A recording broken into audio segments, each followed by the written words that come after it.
ஏன் சுற்றுலா போக வேண்டும்? யாரும் சொல்லாத ஒரு 3 விஷயங்களை சொல்கிறேன் கேளுங்கள். முதலில் கண். கண்ணுக்கு மிகப்பெரிய தீவனம் எதுன்னா இந்த பசுமை.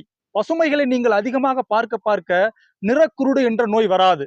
கண்ணுக்கு தீவனமான இந்த பசுமைகள் சுற்றுலாவின் போது கிடைக்கிறது. நீங்கள் 60 வயது வரை கண் சம்பந்தமான எந்த வியாதிகளும் வராது என்று புள்ளிவிவரங்கள் சொல்கிறது. 3 சுவாசம். சுத்தமான காற்று, மாசுபடாத காற்று இந்த சுற்றுலாவின் போது உங்களுக்கு அதிகமாக கிடைக்கிறது. சுத்தமான காற்றை சுவாசிக்க சுவாசிக்க உங்களுடைய ரத்தத்தில் உள்ள தீமைகள் எல்லாம் நீங்கி ரத்தம் சுத்தம் செய்யப்படுகிறது. 3 இதயம். இதயம் பார்த்தீங்கன்னா இந்த மன அழுத்தம், ஒர்க் பிரஷர், வீட்ல பிரஷர் இதுகெல்லாம் நீங்கி பிபி, பிரஷர், சுகர் இவையெல்லாம் கொஞ்சம் கொஞ்சமாக குறைந்து விடுகிறது. மன அழுத்தத்தால் மட்டும் 120 வகையான நோய்கள் வருவதாக புள்ளி விவரங்கள் சொல்கிறது. நமது முன்னோர்கள் எல்லாம் பல இடங்களுக்கு சுற்றுலா போவதற்கான முக்கிய காரணம் இதுதான்.